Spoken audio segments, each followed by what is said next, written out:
Hello जी, good morning. चलो अब हम नेक्स्ट क्वेश्चन कर रहे हैं, क्वेश्चन नंबर 2।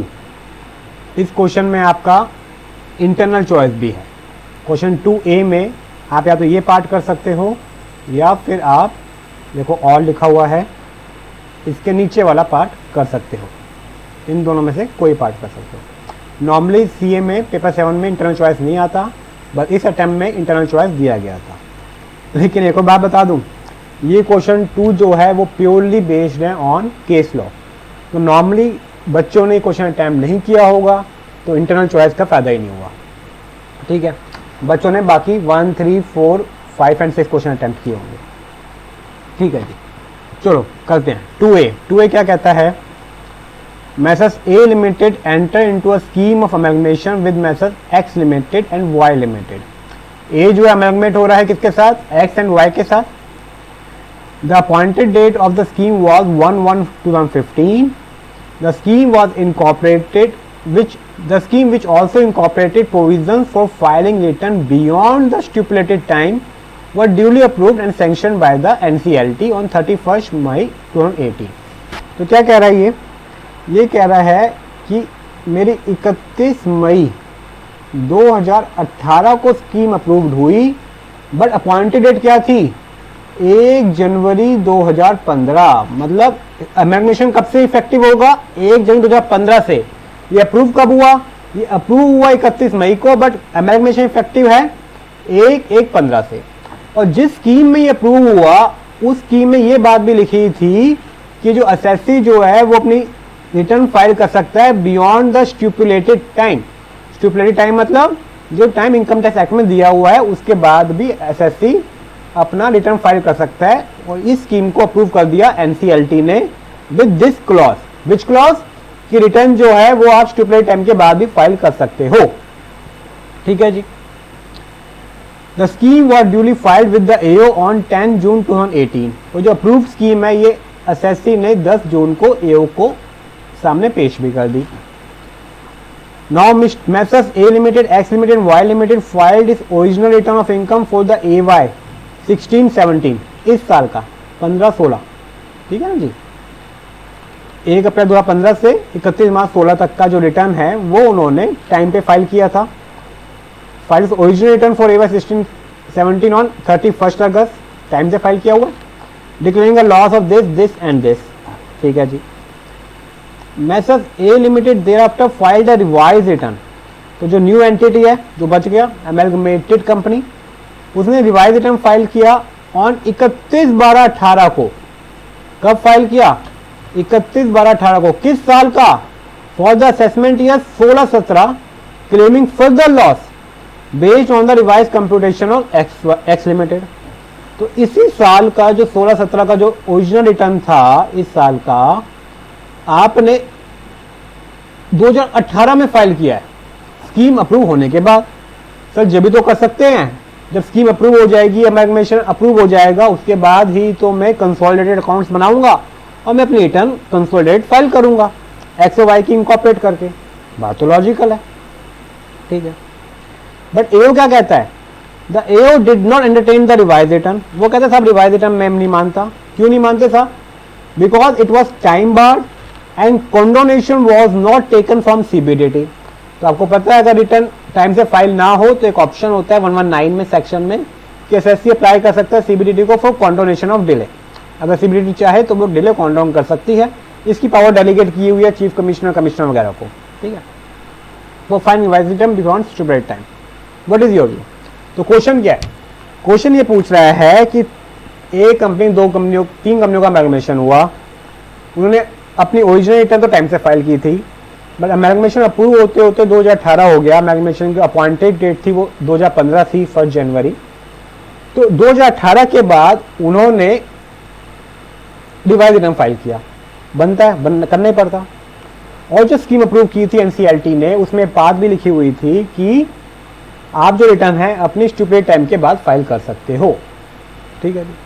बट AO कहता है सिंस जो 139(5) में जो टाइम दिया हुआ है रिवाइज रिटर्न का वो एक्सपायर हो चुका है और असेसी ने कंडोनेशन भी नहीं लिया, तो मैं रिवाइज रिटर्न को नहीं मानता। क्वेश्चन पूछ रहा है आपका व्यू क्या है? देखो बच्चों, स्पेसिफिक क्वेश्चन है on case law, Dalmia power, Supreme Court का केस लॉ है ये। अगर किसी बच्चे ने ये केस लॉ नहीं पढ़ा तो वो इस क्वेश्चन को मतलब ये पढ़ा या फिर नहीं समझा हुआ या डिस्कस नहीं किया हुआ अपने टीचर के साथ, तो वो इस क्वेश्चन को अपना आंसर नहीं कर सकता सही से। इस क्वेश्चन में 139.5 का कोई रोल नहीं है, सीबीडीटी कॉन्डोनेशन का कोई रोल नहीं है, इन दोनों की कोई जरूरत ही नहीं है। एग्जामिनर ने डालने पावर के जो फैक्ट्स थे वो एज इट इज क्वेश्चन में डाल दिए, मगर उन्होंने इतनी मेहनत भी नहीं की कि कम से कम असेसमेंट ईयर तो करंट असेसमेंट ईयर कर दें। असेसमेंट ईयर भी उन्होंने 16-17 ही रखा हुआ है। नॉर्मली असेसमेंट ईयर 21-22 होना चाहिए जो आपके लिए रेलिवेंट है, बट नो प्रॉब्लम। क्यों ऐसा क्यों किया, बट इससे मुझे फर्क क्यों नहीं पड़ता? इसमें फर्क इसलिए नहीं पड़ता बिकॉज 139.5 की टाइमलाइन 16-17 में क्या थी या क्या नहीं थी is not even relevant. Why relevant? ये डालमिया पावर कहता है। डालमिया पावर क्या कहता है? डालमिया पावर कहता है कि अगर एक बार एमर्गमेशन की स्कीम अप्रूव हो गई एनसीएलटी से और इनकम टैक्स को उसमें कोई ऑब्जेक्शन नहीं है तो वो सबके लिए मान्य है, एसएससी के लिए भी और इनकम टैक्स डिपार्टमेंट के लिए भी। तो उस स्कीम में जो क्लॉजेस थे वो सब बाइंडिंग हो जाएंगे। कब से बाइंडिंग हो जाएंगे? Retrospective effect with effect from 1/1/15 appointed date से। तो 139.5 में क्या डेट थी, मुझे कॉन्डोनेशन की जरूरत है या नहीं है, वो रेलिवेंट नहीं है। जब मैं स्कीम कहती है कि आप ड्यू जो भी टाइम है उसके बाद रिटर्न फाइल कर सकते हो तो आप रिटर्न फाइल कर सकते हो, मुझे जो टाइम है वो देखने की जरूरत ही नहीं है, ठीक है ना। तो ये 16-17 में टाइम क्या था रिटर्न फाइल करने का, रिवाइज रिटर्न फाइल करने का, इट्स नॉट इवन रेलिवेंट। तो आपका आंसर क्या आएगा? आपका आंसर आएगा कि स्कीम जो है वो अप्रूव्ड है एनसीएलटी से, प्लस इनकम टैक्स का कोई ऑब्जेक्शन नहीं है। स्कीम लगेगी रिट्रोस्पेक्टिव इफेक्ट से फ्रॉम द अपॉइंटेड डेट। 139.5 की कोई इंप्लीकेशन नहीं है बिकॉज स्कीम कह रही है रिटर्न फाइल कर सकते हो बियॉन्ड द स्टिपुलेटेड टाइम, इसलिए मुझे सीबीडीटी कॉन्डोनेशन की जरूरत भी नहीं है, मुझे 139.5 नहीं लगा। इसलिए जो एओ कह रहा है वो रॉन्ग कह रहा है, इनकरेक्ट। समझ गए? ये सिंपल सा क्वेश्चन था, बट ये question specific to Dalmia power है। अगर जिसने डालमिया पावर नहीं समझा हुआ, नहीं डिस्कस किया हुआ, डालमिया पावर लिखने के नंबर नहीं होंगे, बट उसका तर्क लिखने के नंबर होंगे, उसकी रीजनिंग लिखने के नंबर होंगे, उसका कंक्लूजन लिखने के नंबर होंगे। जिसने ये डालमिया पावर को नहीं समझा हुआ वो एक आंसर अटेम्प्ट नहीं कर सकता। आप लिख क्या हो गए 139.5 से डिले है, कॉन्डोनेशन नहीं लिया तो एओ ठीक कह रहा है, अगर बिल्कुल जीरो हो जाएगा, जीरो नंबर मिलेंगे। समझ गए? चलो, ये तो क्वेश्चन पढ़ने बाद ही समझ आ गया होगा, इतना सिंपल 139.5 तो पूछ नहीं रहा होगा इसलिए आपसे। अमेलगमेशन में टाइमलाइन पूछ रहा है। अब हम देखते हैं इसका alternative part. Message A and company return for the assessment year 18-19 was selected for scrutiny. ठीक है, एक पार्टनरशिप फर्म है कोई ए एंड कंपनी, उसकी रिटर्न सिलेक्ट हुई है 18-19 की स्क्रूटनी के लिए। Disallowance to the extent of ₹50 lakh and ₹75 lakh was made since the assessee could not prove that bad debts claim was supported by requisite evidence and repair maintenance which were booked on an estimate। क्या 50 लाख का disallow कर दिया because assessee ने prove कर पाया कि bad debts हुए हैं, एक्चुअली एविडेंस प्रूव नहीं कर पाया। और 75 लाख का डिसअलाउ कर दिया, ये उन्हें क्यों कर दिया? क्योंकि वो जो अपना रिपेयर मेंटेनेंस का खर्चा था वो एस्टिमेट पे बुक था। ठीक है। It was further observed that another partnership firm, Messrs. B and Company, was a partner of Messrs. A and Company. The AO proposed to change the status as AOP and complete the assessment.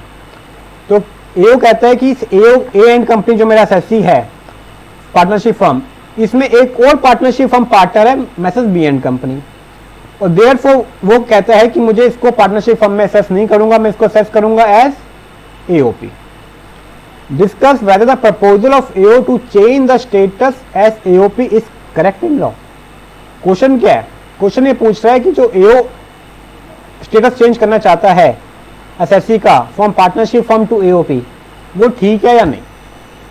अब बच्चों जो question तो specific है एक point पे कि क्या A and company be assessed as partnership firm और it has to be assessed as AOP। But इस क्वेश्चन में 2 पॉइंट और दिए हुए हैं, 50 लाख और 75 लाख का डिसअलाउंस। क्वेश्चन नहीं पूछा गया, क्वेश्चन स्पेसिफिक पूछा गया, ठीक है। बट सिंस इसने डिस्कशन किया है तो मैं इस पे भी एक एक लाइन लिखूंगा कि मेरे व्यू में जो डिसअलाउंस है ये ठीक है या नहीं है, नहीं तो मैं इसको इग्नोर नहीं करूंगा, है ना, क्योंकि इस क्वेश्चन में स्पेसिफिक पॉइंट दिया हुआ है। पहला पॉइंट क्या है, मेरा क्वेश्चन में फोकस जो रहेगा वो इसी पॉइंट पे रहेगा कि ये जो ए एंड कंपनी एसएससी है वो पार्टनरशिप फर्म असेस होना चाहिए या फिर एओपी, फोकस उसी पे रहेगा। बट इन पॉइंट को मैं डील करूंगा एक एक लाइन में। क्यों? क्योंकि क्वेश्चन में फैक्ट्स में दिया हुआ है। वो कह रहा है 50 लाख डिसलॉ किए as bad debts on the point की एविडेंस नहीं है, तो ये तो बिल्कुल ही गलत है। टीआरएफ जो है सुप्रीम कोर्ट का जो रीजन है, प्राण रीजन है, वो कहता है मुझे एविडेंस की जरूरत नहीं है। बैड डेट डिडक्शन कब मिलेगी? सिर्फ दो कंडीशन है, पहले आपने इनकम दिखा रखा हो और इस साल आपने बुक्स में राइट ऑफ कर दिया हो। आपको एविडेंस प्रूव करने की तो जरूरत ही नहीं है। क्यों जरूरत नहीं है? लॉजिकली बताओ। लॉजिकली जरूरत इसलिए नहीं है सर, बिकॉज अगर कल को रिकवर हो भी गए तो सेक्शन 41 है ना टेक केयर करने के लिए, 41 में टैक्स हो जाएगा, तो रेवेन्यू का तो कोई लॉस ही नहीं डिपार्टमेंट का। इसे सुप्रीम कोर्ट कहता है टीआरएफ में कि अगर आपने पहले इनकम दिखा रखा है इस अमाउंट को और इस साल आपने बुक्स में राइट ऑफ कर दिया, बुक्स ऑफ अकाउंट्स में, तो आपको डिडक्शन मिल जाएगी। तो ऑन दिस पॉइंट के 50 लाख डिसलॉ होंगे ऑन द बेसिस की एसएससी को एविडेंस प्रूव नहीं कर पाया कि ये बैड हैं, वो गलत है। सेकंड 75 लाख, इसकी डिडक्शन मिलेगी या नहीं मिलेगी डिपेंड करेगा आपके एस्टिमेट पे। फैक्ट्स क्या है? वो क्या रिपेयर मेंटेनेंस की डिडक्शन ले रहे हैं on the basis of an estimate. तो मेरा आईसीडी स्टैंड कहता है अगर साइंटिफिक एस्टिमेट है तो मिल जाएगा करंट रिपेयर, अगर साइंटिफिक एस्टिमेट नहीं है तो नहीं मिलेगा। ठीक है जी, आपको ये देखना है कि जो एस्टिमेट हुआ है वो किस बेस पे हुआ है, एडहॉक तो नहीं है। अगर एडहॉक है तो नहीं मिलेगा, एडहॉक नहीं है तो मिल जाएगा। ठीक है, प्रोवाइडेड करंट रिपेयर हो। अगर कैपिटल रिपेयर्स होंगी तो ये कॉस्ट में ऐड होंगी एसेट के। बस ये छोटी छोटी बातें तो लिखनी है। बेसिक जो पेपर है बिल्कुल बेसिक अंडरस्टैंडिंग पे है, आप समझ रहे हो ना, अंडरस्टैंडिंग जरूरी है। आ जाते हैं मेन पॉइंट पे। वो कहता है ए एंड कंपनी में जो एसएससी है मेरा, उसमें एक बी एंड कंपनी पार्टनर है। ठीक है जी, और इसके चक्कर में ये जो बी एंड कंपनी जो है ये पार्टनरशिप फर्म है, इसके चक्कर में एओ कहता है मैं इसको एओपी असेस करूंगा। क्वेश्चन है जो अपना मूड क्वेश्चन जो है वो ये है कि क्या एक पार्टनरशिप फर्म दूसरी पार्टनरशिप फर्म में पार्टनर हो सकती है? देखो ये बड़ा इंपॉर्टेंट क्वेश्चन है। पार्टनरशिप फर्म जो है उसकी सेपरेट लीगल एंटिटी नहीं होती है। इसी के चक्कर में सेक्शन 45(3) वगैरह बने हुए हैं कि पार्टनर ट्रांसफर करता है एसेट पार्टनरशिप फर्म को, पार्टनरशिप फर्म ट्रांसफर करती है पार्टनर को, तो कैपिटल गेन कैसे निकलता है? समझते हो ना बात? सिंस पार्टनरशिप फर्म की कोई सेपरेट लीगल एंटिटी नहीं होती है तो इसलिए वो दूसरी पार्टनरशिप फर्म में पार्टनर नहीं हो सकती है। तो जो एओ कह रहा है कि ये जो पार्टनरशिप फर्म है इसके अंदर एक और पार्टनरशिप फर्म पार्टनर है, और ऐसा नहीं हो सकता। अगर ऐसा है तो ये जो अपनी पार्टनरशिप फर्म का स्टेटस है उसको छोड़ना पड़ेगा और it will be assessed as AOP. तो वो बिल्कुल ठीक कह रहा है। क्यों ठीक कह रहा है? बिकॉज पार्टनरशिप फर्म की कोई सेपरेट लीगल एंटिटी नहीं होती है। सिंस सेपरेट लीगल एंटिटी नहीं होती है तो किसी और पार्टनरशिप फर्म में पार्टनर नहीं बन सकती। This is core basic of partnership law. Partnership firm जो एक सेपरेट एंटिटी माना जाता है only for income tax purpose. General law में पार्टनर और पार्टनरशिप फर्म एक ही चीज है। Partner only agent of partnership firm, they not separate person. तो इस चक्कर में एक पार्टनरशिप फर्म दूसरी पार्टनरशिप फर्म में पार्टनर नहीं हो सकती। तो जो एओ कह रहा है कि उसको एओपी में असेस करूंगा वो बिल्कुल करेक्ट है। ठीक है जी, मैं फिर से कह रहा हूं, अगर आपको किसी भी क्वेश्चन का डिटेल आंसर चाहिए हो तो मुझे कमेंट में लिखना, मैं आपको डिटेल आंसर प्रोवाइड करूंगा। 2B 4 मार्क्स का बहुत ही सिंपल क्वेश्चन।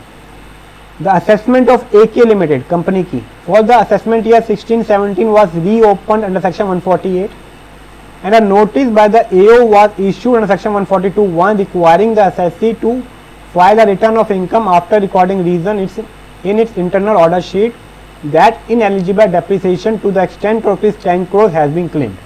बहुत लंबी लाइन है।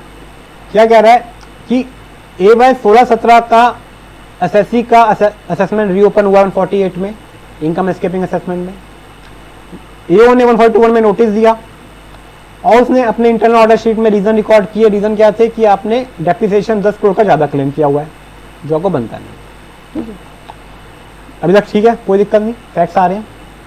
The SSC filed is return in response to notice. SSC ने रिटर्न फाइल कर दिया 148 में इन रिस्पॉन्स टू नोटिस 142(1). तो जो नोटिस होता है 142(1) दैट इज 148 होता है। And the authorized representative AR was also filed a power of attorney in his favor to represent the company। तो किसी बंदे ने अपना ARB फाइल कर दिया, ऑथराइज रिप्रेजेंटेटिव का POA फाइल कर दिया कि मैं इसका रिप्रेजेंटेटिव असेसी हूँ, किसी सीए ने कर दिया होगा, सीए लॉयर ने।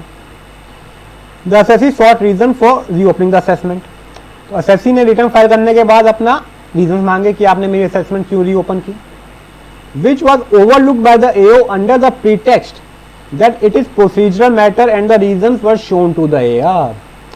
तो AO कह रहा है मुझे आपको रीजन देने की जरूरत नहीं है, क्यों जरूरत नहीं है, बिकॉज ये प्रोसीजरल मैटर है और जो भी रीजंस हैं वो मैंने आपके ऑथराइज रिप्रेजेंटेटिव को दिखा दिए हैं, तो इसे मुझे आपको देने की जरूरत नहीं है। The AO complete the reassessment confirming the addition, तो उसने अपनी असेसमेंट कंप्लीट कर दी और जो 10 करोड़ का एडिशन था वो कंफर्म कर दिया। As the tax consultant examine whether the order pass under section 147 is valid और नॉट। आपसे पूछ रहा है जो AO का एक्शन है कि जो उसने रीजंस नहीं दिए, सिर्फ अपने AR को दिखा दिए, ऑथराइज रिप्रेजेंटेटिव को दिखा दिए, वो वैलिड है या नहीं। तो देखो ये आपका रीसेंट केस लॉ नहीं है, पुराना केस लॉ है GKN ड्राइव शाफ्ट, बहुत ही लैंडमार्क केस लॉ है 147 पे, ये पढ़ना ही है, हमने पढ़ते ही हमेशा, प्रैक्टिकली भी और एकेडमिकली भी। प्रैक्टिकली बहुत यूज होता है। GKN ड्राइव शाफ्ट में सुप्रीम कोर्ट ने पूरा स्टेप वाइज बताया है कि 148 कैसे होता है। पहले 148 का नोटिस आता है, उस नोटिस के बाद असेसी जो अपनी रिटर्न फाइल करता है, वो असेसी चाहे तो रिटर्न फाइल करने के बाद रीजंस मांग सकता है। वो अगर असेसी रीजंस मांगे हैं तो AO is duty bound to give the reason, और AO जब रीजन देगा तो असेसी के पास ऑप्शन है, वो उस रीजंस को चैलेंज कर सकता है। अगर असेसी ने रीजंस को चैलेंज कर दिया तो AO असेसमेंट आगे नहीं बढ़ाएगा, पहले उन रीजंस को डिस्पोज ऑफ करेगा। दो बातें हो सकती हैं, हो सकता है AO कह दे कि भैया आपका चैलेंज है, जो रीजंस रिकॉर्ड किए वो गलत किए हैं, तो वहीं पे असेसमेंट ड्रॉप हो जाएगी। हो सकता है AO कहे कि आपके ऑब्जेक्शन बेकार है, मैं नहीं मानता, तो वो एक ऑर्डर पास करेगा कि ऑब्जेक्शन बेकार है और फिर आगे वो अपना असेसमेंट कंटिन्यू करेगा। तो ये प्रोसेस होता है। बट सुप्रीम कोर्ट कहता है इस प्रोसेस में कहीं भी अगर कुछ गड़बड़ होती है, कुछ मिस होता है, तो जो ऑर्डर है 147 का वो इनवैलिड हो जाएगा। ठीक है, इस क्वेश्चन में क्या हुआ, AO ने नोटिस दिया आइटम भरने का, बहुत अच्छी बात है। असेसी ने रिटर्न भी भर दी, अभी सब कुछ सही चल रहा है GKN के हिसाब से। उसके बाद असेसी ने रीजंस मांगे, बट अब असेसी ने AO ने रीजंस नहीं दिए। उसने रीजंस कहा कि मुझे देने की जरूरत नहीं है, प्रोसीजरल मैटर है, मैंने आपके AR को दिखा दिए जो ऑथराइज रिप्रेजेंटेटिव है। बट ये सिर्फ दिखाने से काम नहीं चलेगा। GKN कहता है AO को रीजन प्रोवाइड करने पड़ेंगे असेसी को। ये एक बहुत इंपॉर्टेंट स्टेप है असेसमेंट का। ये सिर्फ आप पढ़वा दो, इससे काम नहीं चलेगा, आपको अपना सर्टिफाइड ट्रू कॉपी करके एसएससी को देने पड़ेंगे। सिर्फ इस केस में एसएससी को नहीं दिए गए तो ये जो ऑर्डर है ये इनवैलिड है। ठीक है जी, समझ गए। ये पूरा question exactly GKN drive shaft पे है। अगर आपने GKN ड्राइव शाफ्ट डिस्कस किया हुआ है तो बड़े प्यार से आंसर कर लोगे। मोस्ट प्रॉब्लम आपने किया ही होगा, बिकॉज बहुत ही लैंडमार्क डिसीजन है ये, प्रैक्टिकली भी और एकेडमिकली भी। ये हर टीचर करवाते हैं। ठीक है जी, आ जाओ। पार्ट सी 6 मार्क्स का क्वेश्चन है, ये प्रैक्टिकल क्वेश्चन है। Mister Ram, a citizen of USA resides in St. George in USA since 2004। Mister Ram है, यूएसए के सिटीजन है, वो 2004 से यूएसए में ही रह रहे हैं। चलो जी। He is a non resident since assessment year 4-5। Obviously 2004 से रह रहे हैं तो वहाँ उस साल से वो इंडिया में NR क्वालिफाई कर रहे हैं, इंडिया में नहीं आते होंगे। He works for X Inc, a US based company, किसी एक्स इंक में वो काम करते हैं। He came to India on 10 Jan 2020। तो 10 जनवरी 2020 को आए। आपका प्रीवियस ईयर कौन सा है? 2021। तो आपके प्रीवियस ईयर से पहले आ गए, वो यहाँ पे कहीं आ गए। ठीक है जी। To visit his aged parent. He could return back on only 31 Jan 2021। वो यहाँ पे कहीं गए हैं, मोटा मोटा 1 साल से ज्यादा रुक गए। 10 जनवरी 20 को आए थे और 31 जनवरी 21 को गए हैं। ठीक है जी। He was permitted to work from home in India by his employer। इतने टाइम में वो वर्क फ्रॉम होम कर रहे थे, इंडिया से काम कर रहे थे। The details of his earning and withholding tax during the set periods as given below। तो इस पीरियड में उसने जितना पैसा कमाया और जितना टैक्स विदहोल्ड हुआ, किसने विदहोल्ड किया होगा? एसिंक, यूएस कंपनी ने। वो नीचे बता रखे हैं, टेबल बना रखी है लंबी सी। क्या कहते हैं, मंथ है, सैलरी है जितना कमाया आपने महीने wise, federal tax, state tax, social security tax, ये तीनों टैक्स आपके डिडक्ट हो गए। ये क्या कहते हैं, TT telegraphic transfer buying rate as on the last day of the immediately preceding the month in which tax has been paid और डिडक्टेड इन INR। तो कन्वर्जन का अमाउंट दे रखा है, कन्वर्ट कैसे करोगे। ये सारी फिगर तो US डॉलर में है, बट TTBR दे रखा है आपका 1 महीने पहले का। ठीक है जी, कन्वर्जन के लिए दे रखा है जैन, फेब, मार्च, अप्रैल, मई, जून, जुलाई, जनवरी 21 तक का पूरा दे रखा है। मांग क्या रहेगा ये देखते हैं। He has also earned a fixed deposit in USA, FD का इंटरेस्ट मिला उनको USA में ऑन 30 सितंबर 2020, कितना US डॉलर 200, टैक्स रेट 20 हो गया। एंड ऑन 31 मार्च 21 को ही मिला है कितना, $220 का, जिससे $22 का TDS कटा हुआ है। ठीक है जी। As per article 2 of the DTAA कौन सा होगा, इंडिया US के बीच का, कोई 2 घंटे के बीच में बात हो रही है। तो आर्टिकल 2 क्या कहता है, the taxes covered for the credit are federal income tax imposed by internal revenue code IRC, ये होता है US का tax department, but excluding social security taxes. तो आर्टिकल DTAA क्या कहता है कि आपको इंडिया में किसका क्रेडिट मिलेगा, फेडरल इनकम टैक्स का क्रेडिट मिल जाएगा। ठीक है, बाकी का क्रेडिट नहीं मिलेगा। ठीक है जी। Return of income for AY 21-22 was filed on 25 August 2021। Return income कब फाइल की थी, 25 अगस्त। ड्यू डेट क्या होती है, 31 जुलाई। सर कोविड के चक्कर में बढ़ी नहीं थी, आपको कोविड याद करने की जरूरत नहीं है, आपका जो नॉर्मल ड्यू डेट है वही लगेगा। ICAI की नोटिफिकेशन आ गई थी कि जो ड्यू डेट्स आगे बढ़ी है कोविड के चक्कर में वो रेलिवेंट नहीं है आपके अटेम्प्ट के लिए। ठीक है, ना ही जुलाई के अटेम्प्ट के रेलिवेंट थी और ना ही दिसंबर के रेलिवेंट है। तो आपके जो नॉर्मल ड्यू डेट है वही है। तो आपके ड्यू डेट थी 31 जुलाई, असेसमेंट रिटर्न भरी है 25 अगस्त, मतलब 139(4) में बिलेटेड रिटर्न भरी गई है। You are required to compute tax payable if any by mister Ram, assume that tax act पर 115 BAC इज ऑप्टेड। तो जो न्यू स्कीम है उसके हिसाब से आपको टैक्स निकालना है। अब देखो क्वेश्चन है टैक्स मांगा है, इनकम भी निकालनी पड़ेगी प्लस टैक्स भी निकालना पड़ेगा।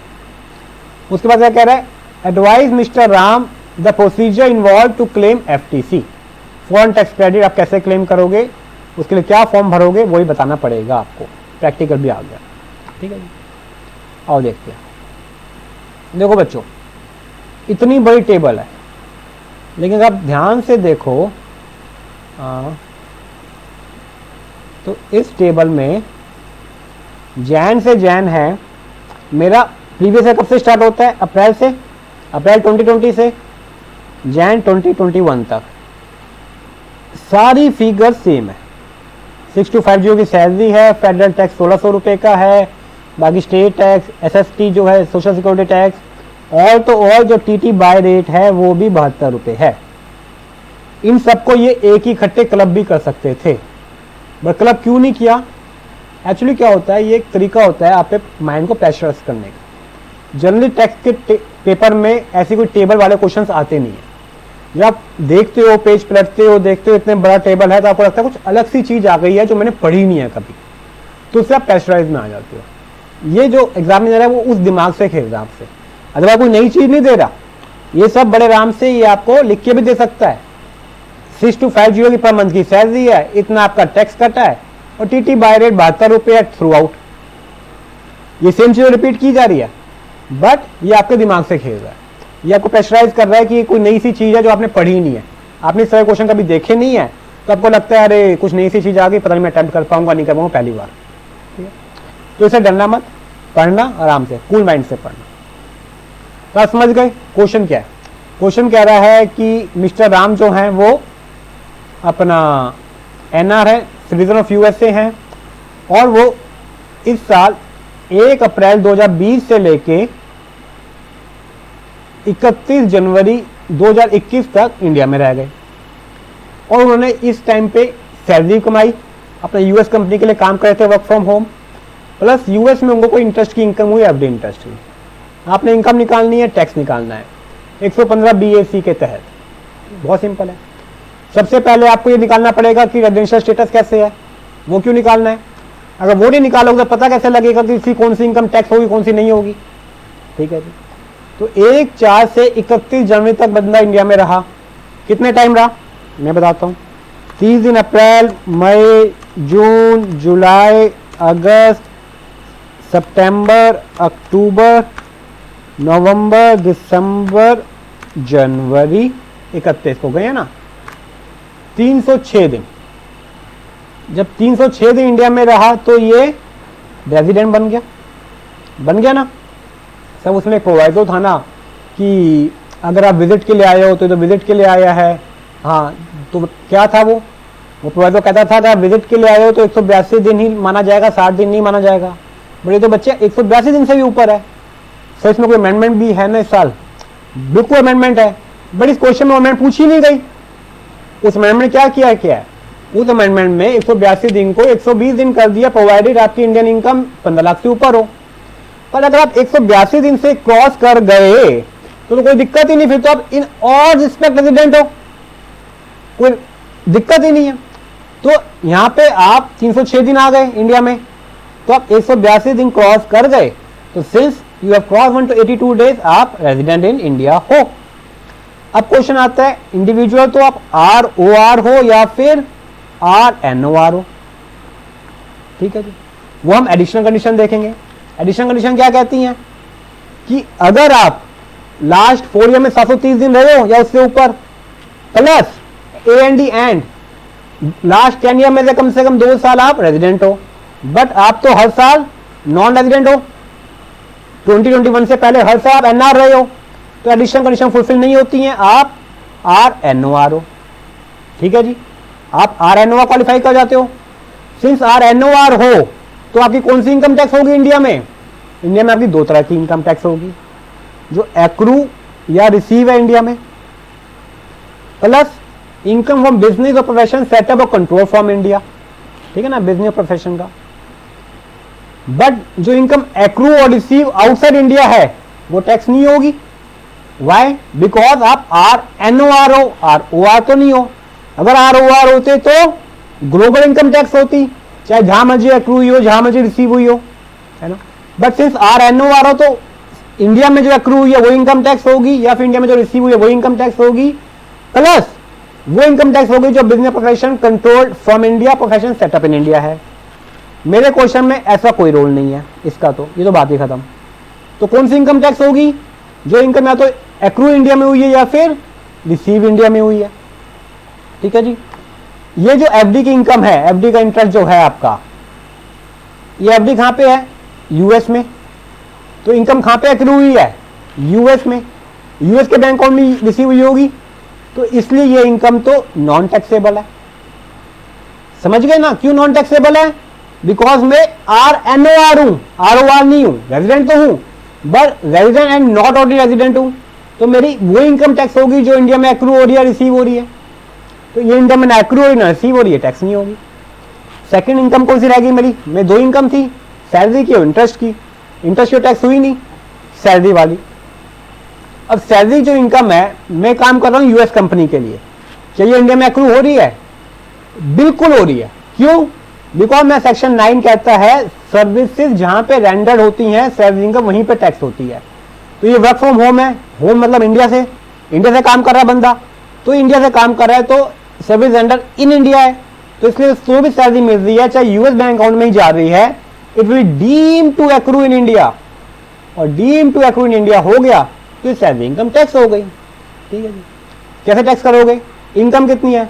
6250 की, कितने महीने की? 1 2 3 4 5 6 7 अक्टूबर,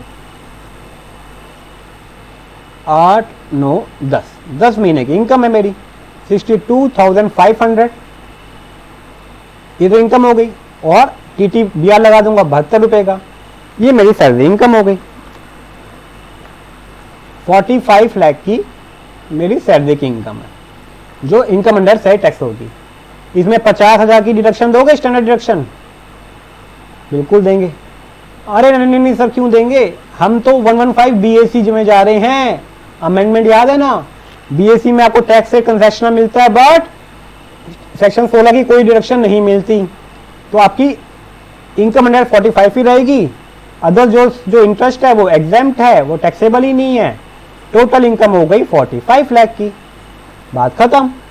क्वेश्चन पूछ रहा है टैक्स भी निकाल दो, बिल्कुल टैक्स निकाल देंगे सर। 45 लाख पर टैक्स कैसे निकालोगे?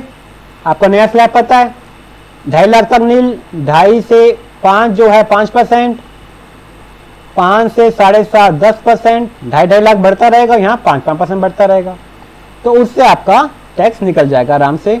उसके ऊपर सेस चार्ज तो लगेगा नहीं। क्यों नहीं लगेगा? बिकॉज इनकम 50 लाख से उससे कम है, 45 लाख की इनकम है।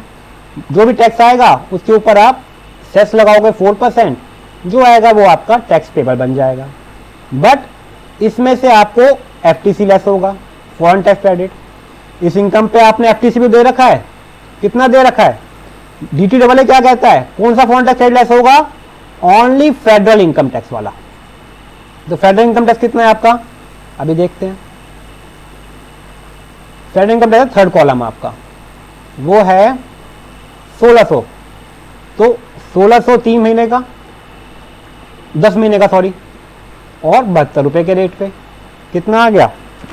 1600 इंटू 10 इंटू 72, 11,52,000 रुपए आपका एफटीसी आ जाएगा, जो भी टैक्स बनेगा। अगर टैक्स इससे ज्यादा बनता है, टैक्स प्लस सेस मिला के, तो ये लेस हो जाएगा, जो बचेगा वो टैक्स पेबल हो जाएगा। अगर टैक्स इससे कम बनता है तो पूरा टैक्स पेबल नील हो जाएगा, इस एफटीसी का पूरा क्रेडिट मिल जाएगा, जो बाकी बचा वो लैप्स हो जाएगा। बहुत सिंपल सी बात है। सेकंड क्वेश्चन, सेकंड पार्ट क्या है क्वेश्चन का?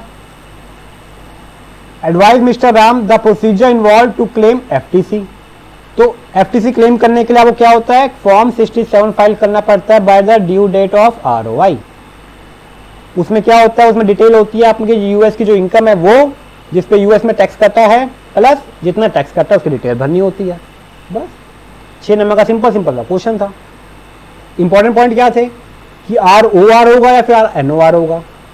अमेंडमेंट को इसने कंफ्यूज किया कि अमेंडमेंट एप्लीकेबल हो सकती है, बट इसमें अमेंडमेंट का क्वेश्चन ही नहीं पूछा।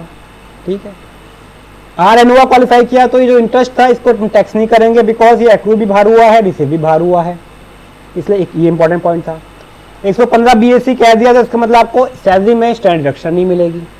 ठीक, उसके बाद तो बहुत सिंपल सा था, टैक्स कंप्यूट करना है, स्लैब रेट पता है आपको, और उसमें से एफटीसी लेस कर देना है। एफटीसी किसके लिए लेस करना है? फेडरल इनकम टैक्स के लिए स्पेसिफिकली लिखा ही हुआ है क्वेश्चन में। ठीक है जी, चलो नेक्स्ट वीडियो में हम करेंगे क्वेश्चन नंबर 3। Thank you.